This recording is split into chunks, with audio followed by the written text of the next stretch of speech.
Hello বন্ধুরা, তোমরা সবাই কেমন আছো? আশা করবো নিশ্চয়ই সকলে ভালো আছো, আমরাও ভালো আছি। আর গুড ইভিনিং বলে নিই। আর আমি পুষ্পিতা, কেরা পুষ্পিতার থেকে বলছি। আজকের কন্টেন্ট আমার সুতপাকে নিয়ে, সুতপা আর মন্দিরা। তবে মন্দিরাকে নিয়ে কন্টেন্ট করছি না, করছি সুতপাকে নিয়েই। সুতপা আর মন্দিরা ওরা তো বেড়াতে গেছে এখন দীঘা, মন্দারমণি, উদয়পুর, এই সব এই জায়গাগুলো ওই একই লাইনে, তো একই পথে ঘুরতে গেছে। ভালোই লাগছে, কিচ্ছু খারাপ লাগছে না। তবে হ্যাঁ, কন্টেন্ট যখন করেছে শুধু ভালো লাগছে খারাপ লাগছে না, আর খারাপ লাগছে ভালো লাগছে না বললে তো হবে না। কন্টেন্টের মতন কিছু লাগছে বলেই তো চলে এলাম ভিডিওটা করতে, তাই না বন্ধুরা? তো সেই জন্যই এবার আমাকে আমার ভেতর থেকে যেটা নিয়ে আমি বসেছি, যেটা তোমাদের বলে উগড়াবো, সেই কন্টেন্টটাই তোমরা শোনো আগে কি বলতে চাইছি। না হলে তো বুঝবেই না আমি সুতপাকে নিয়ে কেন হঠাৎ ভিডিও করছি। এমনিতে সুতপাকে নিয়ে আমার ভিডিও করি না কোনো, মানে ওই যখন কণিকার সাথে গন্ডগোল ছিল এমএসএলের সাথে, তখন দু একটা ফরে করতাম। ওকে যেভাবে তীব্রভাবে, আসলে ও তো তীব্রভাবে কণিকাদের আক্রমণ করেছিল না, এবং অযাচিতভাবে। তো যাই হোক, তখন করেছি। মানুষ সেই হিসেবে মানুষের পাশে দাঁড়িয়েছিলাম, এই পর্যন্তই। এছাড়া সুতপাকে নিয়ে ভিডিও আমার করা হয়নি, খুব একটা করিনি। আবার সঞ্জয় যখন আক্রমণ করেছে তখন একটা করেছি। মানে যখন যে কেউ যদি সুতপাকে আক্রমণ করে, বা শুধু শুধু সুতপা বলবো না, যাকে আক্রমণ করে, মানে দেখছি একজনকে সবাই মিলে ছেঁকে খাচ্ছে, তখন আমি তাদের নিয়ে ভিডিও করি। এছাড়া আমি করি না। মানে আমার ভালোও লাগে না, কি জ্ঞানের করতে যাব, আমার পোষায় না। কারণ কন্টেন্ট বলতে গেলে ভাই রেগুলার আমাদের প্রত্যেকের কন্টেন্ট আছে। সুতরাং সেখানে কন্টেন্টের অভাব বললে বিরাট বড় মিথ্যে কথা বলা হবে, ভুল বলা হবে। হ্যাঁ, মুখরোচক কিছু ব্যক্তিকে নিয়ে মুখরোচক কন্টেন্ট, সেটার অভাব থাকে মধ্যে মধ্যে। কারণ আমরা কন্ট্রোভার্সি ক্রিয়েটারদের মধ্যে তো সেই মুখরোচক ব্যাপারটা যা ছিল, সে তো আমাদের সঞ্জয় হার্স সবই মাঠে নামিয়ে দিয়েছে। এবং মোটামুটি সেখান থেকে আমরা বুঝে গেছি যে কি চলছে কি হচ্ছে সেখানে। আর ওই একই গল্প, হার্টসের এই একই সত্য উদ্ঘাটনের মধ্যে আট ভাই নেই, সবাই সত্যই বলে, কেউ মিথ্যা বলে না। আবার গীতা ছুঁয়ে সবাই বলে, মানে গীতার বাইরে বলে সবাই মিথ্যা, কেউ সত্য বলে না, এটাই হলো কথা। তো যাই হোক, ফিরে আসি কন্টেন্টে। কন্টেন্ট হচ্ছে বাপরে বাপ।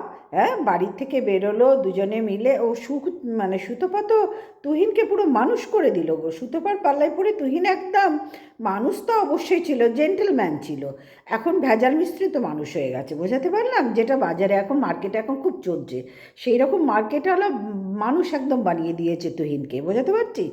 তো যাই হোক, তুহিন নাচছে, ভাবো তো, তুহিন নাচছে, যে সাত চরে রা কাটতো না। হুম সুতপা যখন ভিডিও করতো, এটা আনবে গো, এরম বলে বলে বলে বলে সাইড কেটে যেতে, সেই তুহিন নাচছে, সেই তুহিন রিলস করছে সোমনাথের সাথে, মন্দিরা সুতপা চারজনে মিলে রিলস করছে। বাবা ভাবো, ওই যে বললাম মার্কেটে চলার মতন সুতপা তুহিনকে তৈরি করে নিয়েছে। কারণ ও দেখছে যে এই যে এরম জেন্টেলম্যান, আমি ওই ভেড়া টেড়া বলতে পারছি না, আমার ভালো লাগে না, ভেড়া ঘোড়া এসব বলতে আমার ভালো লাগে না। যার যার ভালো লাগছে সে বলছে, সেটা তাদের ব্যাপার, আমি ভাই বলতে পারছি না।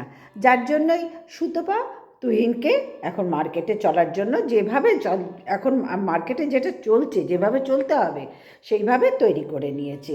এর জন্য কিন্তু সুতপাকে অনেক কসরত করতে হয়েছে ভাই। তুহিনকে চালু করতে গিয়ে, মার্কেটে চলার মতন চালু করতে গিয়ে তো সুতপাকে প্রচুর পরিশ্রম করতে হয়েছে। না হলে হয় না। ওই রকম একটা জেন্টেলম্যান রাতারাতি এরকম রিলস বানাচ্ছে, তাও সোমনাথের সাথে। ভাবো তো, সোমনাথ, সুতপার তো অভ্যাস আছে নাচন কোদনের। সুতপা তো ম্যাক্সিমাম রিলসগুলো নেচে কুদেই তৈরি করে। আবার তুহিনকে তো কোনো দিন দেখিনি। সুতরাং তুহিন এখন সোমনাথের সাথে কী যেন একটা হিন্দি গান এরকম গাইতে গাইতে গাইতে গাইতে, ভাই আমার সোয়েটারে, মানে এ হবে, শীতকালে সোয়েটার পরেছি তো আলখাল্লা টাইপের হবেই ভাই, কিছু করার নেই, আমি তো আর রিলস বানাচ্ছি না। তো যাই হোক, সেই মানে রিলসটা দেখে না আমি না হেসে থাকতে পারলাম না। তুহিন ওরকমভাবে দৌড়াচ্ছে, হ্যাঁ, মানে এরা পাগল হয়ে গেছে চারজন, এরা চারজনে পাগল হয়ে গেছে। বলে না একটা কথা, পাগল হয়ে যাব কাগজ কুড়িয়ে খাবো। একটা কথা আছে জানো তো, পাগল হয়ে যাব কাগজ কুড়িয়ে খাবো। আমাদের এখানে একটা মাতাল আছে, সে যখন একদম মানে সে বয়স্ক মাতাল, মানে বহু পুরনো, আমি আসার আগের থেকে সে ছিল। এখন আছে কি না আর জানি না, মনে হয় এখন আর নেই, কারণ বহু পুরনো ছিল। সে বলতো পাগল হয়ে যাব কাগজ কুড়িয়ে খাবো। সেই ডায়লগটা আমার হঠাৎ মনে পড়লো। এরা কি পাগল হয়ে গেছে, শেষে কি কাগজ কুড়িয়ে খাবে নাকি কি জানি বাবা, বুঝতে পারছি না। রিলস যে হারে বানাচ্ছে, তুহিনকে পর্যন্ত নাচালো সুতপা, বলো তো কতখানি ক্যালি থাকলে তবে তুহিনকে নাচানো যায়? তোমরাই বলো, তুহিনের মতন একটা জেন্টেলম্যানকে কিভাবে নাচায়? আর সোমনাথ, ওর তো কোনো কোয়ালিটিই নেই ভাই। ও মন্দিরা উঠতে বললে ওঠে, সুতপা যদি যে কেউ ওকে উঠতে বললে উঠবে, বসতে বললে বসবে, ওর কোনো কোয়ালিটি নেই। মন্দিরে ওকে দিয়ে যা করাবে ও তাই করবে, ওর কোনো কোয়ালিটি নেই। আর এখন কোয়ালিটিবিহীন তুহিনও হয়ে যাচ্ছে। শুধু ওকে বলবো না, ও তো ছিলই, সোমনাথ তো এরমই ছিল। যার সুগার, সে বাইরে সিকিমে যখন ঘুরতে গেল গান্ডে পিন্ডে গিলেছে, এইবার বাড়ি এসে সুগার কন্ট্রোল করতে বসেছে। কারণ তখন আর মাথা, মানে তখন ভেতর থেকে কন্ট্রোলের ব্যাপারটা আউট অফ কন্ট্রোল হয়ে গেছে। বাড়িতে এসে একেবারে সুগারটা ঠিক করতে হবে, অনেক বেড়ে গেছে, অনেক বেড়ে গেছে, সুগারটা ঠিক করে ফেলতে হবে। ভাই সুগার এইভাবে, সুগার পেশেন্টরা এইভাবে ইচ্ছা মানুষ মাত্রেই হয়। সুগার পেশেন্টের তো মানুষ ইচ্ছা হয়, কিন্তু তারও তো একটা লিমিট থাকে। হ্যাঁ, একদিন একটু খেলাম, ভালো মতন খেয়ে নিলাম, আমাকে 7 দিন তার ঠিক করে চলতে হবে। কিসের জন্য? আমার নিজের শরীরের জন্য, তাই তো? কিন্তু না, ও সেসব তো ধারে নি। বাড়ি এসে চিন্তা হচ্ছে, হ্যাঁ, শরীরটা এদিক ওদিক হচ্ছে তো স্বাভাবিক। সুগার বেশি হয়ে গেলে স্বাভাবিক শরীরে একটা আনচান ভাব আসে, আবার সুগার কমে গেলেও আনচান ভাব আসে। সেটা যে কোনো অসুখে, বেশি প্রেশারেরও তাই, সুগারেরও তাই, সব অসুখের শরীর একটু এদিক ওদিক হলেই কোনো ব্যাপারে আনচানে একটা ভাব আসে, অস্বস্তিকর একটা হয় শরীরে। তো যাই হোক, এইবার সুতপা তো তৈরি করে নিল তুহিনকে। দেখছে সোমনাথ নাচছে, মন্দিরা নাচাচ্ছে, ও নাচছে, আর তুমি নাচবে না? তুমি নাচবে না? তুমি জেন্টলম্যান হয়ে থাকলে চলবে? সুতরাং তোমাকে নাচতেই হবে, নাচ নাচ মেরে বুলবুল বলে যেভাবে নাচাচ্ছে, ছোটাচ্ছে, কোঁদাচ্ছে, তুহিনের যেটুকু যা আছে সব মনে ঝরে বেরিয়ে একেবারে স্লিম ফিগার তো আছেই, আরও স্লিম হয়ে যাবে। মানে কী কপাল করেছে ভাই, বোঝো তো কী কপাল করেছে। ছেলেটা ভাবছে যে যখন আমাকে নাচিয়ে কুদিয়ে ভালোই পয়সা ঢুকছে, আমার বউ নেচে যখন ভালোই পয়সা ঢুকছে, তাহলে আমার নাচটা একটু বইয়ের থেকে প্র্যাকটিস করে নিতে হবে। না হলে আর পয়সা আমি, মানে ওই এতে কাজ করে আর কত হয় বলো তো, কত হয়? তার থেকে আমার বউ তো এবারে পারদর্শী সব ব্যাপারে, সব ব্যাপারে আমার গিন্নি পারদর্শী। তা আমি কেন হব না? আমি তার ছত্র ছায়াতেই তো আছি। সুতরাং আমাকে তো পারদর্শী হতে হবে। ঘরে পয়সা ঢুকলে অসুবিধা কোথায়? পয়সা কে না ভালোবাসে? হ্যাঁ, ভূতের বাবার পয়সা শ্রাদ্ধও করা যায় পয়সা থাকলে, বোঝাতে পারলাম? সুতরাং এখন তুহিন সেই আকারেই চলছে ভাই, নিজেকে পুরো পরিবর্তন করছে। ওর আর কোথাও কোনো অবজেকশান নেই। আমার অবজেকশান করলেই দেবে একদম, দেবে একদম। দিনের বেলায় ওই মানে কি বলবো, ব্লু ফিল্ম চলছে, ব্লু ফিল্মই বলি, বুঝতে তোমাদের সুবিধা হবে, কারণ তোমরা সবাই তো দেখেছো। দিনে রাত্রিবেলা ব্লু ফিল্ম চলছে, আর দিনের বেলা ওই নাচন কোদন চলছে, রিলস বানাচ্ছে। দিনের বেলা ব্লু ফিল্ম বলেছি, ভুল করেছি, রাত্রিবেলা ব্লু ফিল্ম চলছে আর দিনের বেলা ওই চলছে, বোঝাতে পারলাম? তাহলে এই বইয়ের পাল্লায় পড়ে তুহিন যদি মানুষ না হয়, তাহলে কি করলো? ওই পৃথিবীতে এসে কি করতে পারলো? ও জীবনটাই তো সার্থক হচ্ছে না। যদি এই বইয়ের পাল্লায় পড়ে ও যদি মানুষ না হয়, তাহলে তুহিনের জীবনটা তো সার্থকই হলো না ভাই। জীবন তো পুরো তছনছ হয়ে যাবে, হয়ে যাচ্ছে।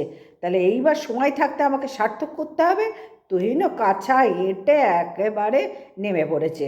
নে নে, তুমি তুমি নাচাও, আমি নাচবো। আমি দাঁড়িয়েই আছি নাচার জন্য, তুমি যেভাবে নাচাবে আমি সেইভাবেই নাচতে রাজি গো। তোমার কথা আমি আর অবাধ্য করবো না, কোনো দিন করতে পারিনি। হ্যাঁ, মধ্যে মধ্যে অবশ্যই করেছি, ড্যাশ ড্যাশ ড্যাশ বলে ফ্ল্যাটে চলে গেছি, ড্যাশ ড্যাশ ড্যাশ বলে আলাদা থেকেছি, অনেক কিছু করেছি, কিন্তু এখন আর না। তোমার কথাই আমার শিরোধার্য, তুমিই আমার জীবন, তুমিই আমার সরি, তুমিই আমার জীবন, তুমিই আমার সব কিছু, বোঝাতে পারলাম? সুতরাং চলো বন্ধুরা, যেভাবে আমাকে তুহিনকে নাচাবে সেইভাবেই নাচবে তুহিন। কিচ্ছু করার নেই, তুহিনের লাগাম ফসকে গেছে। তুহিনের যতই ওরা ঘুড়ি কি লাটাই, সুতো কি লাটাই, আমার হাতে একটা গান আছে না, যেটা সুতপা রিলস করছিল তুহিনকে নিয়ে, সেই গানটাই এখানে প্রযোজ্য। একদম পারফেক্ট গান বানিয়েছে, পারফেক্ট রিলস করেছে। কারণ সুতপা রিলস মানেই তোমরা সবাই জানবে নাচাকোদা ছাড়া আর কিচ্ছু নেই। দু একটা একটু আধটু গান দেয়, নাচাকোদাতেই ওস্তাদও বেশি। আর সেখানে তুহিন একেবারেই অপোজিট ছিল। তা ওকেও তো চলতে হবে, ব্যালেন্স রাখতে হবে তো জীবনে। ব্যালেন্স না রাখতে পারলে তো হয়ে যাবে, ভাঁড়ে মা ভবানী হয়ে যাবে। তাহলে ব্যালেন্স রাখতে হবে তো। সেই জন্যই তুহিন নিজেকে 2026-এ পরিবর্তন করা শুরু করেছে। তুহিনের নতুন সংযোজন হচ্ছে 2026-এ নিজেকে পরিবর্তন করা, আর কিচ্ছু নয়। সুতপার মনের মতন তো হতে হবে না। আমার গিন্নি বলে কথা, আমার ওয়াইফ বলে কথা, আমার বউ বলে কথা, আমাকে তো ওর মতন একটু হতে হবে। এরপরে যে আরও কত কী কেলোর কীর্তি দেখবো বন্ধুরা, এখনও ওয়েট করছি। এরপরে আরও কত কী কেলোর কীর্তি দেখবো। বেড়াতে যাচ্ছে, সব করছে। হ্যাঁ গো, বেডরুমের সিনটাও বাইরে চলে আসছে। এদের আর বেডরুম বলে কোথাও কিছু থাকছে না, বোঝাতে পারছি। এরা সব এমন বেপরোয়া হয়ে গেছে যে বেডরুম বলে আর কিচ্ছু রাখতে পারছে না, সব কিছু ওপেন করে দিচ্ছে। যদি বেশি পয়সা পাওয়া যায়, বোঝাতে পারলাম। বেডরুমের সিনে তো বেশি পয়সা হবে, তাই না? পাবলিক তো খাবে বেশি, যার জন্যই এইরকম সব কিছু ওপেন করে দিচ্ছে। তো চলো বন্ধুরা, আজকের ভিডিওটা এই পর্যন্ত ছিল। সবাই ভালো থেকো, সুস্থ থেকো। Good night, tata.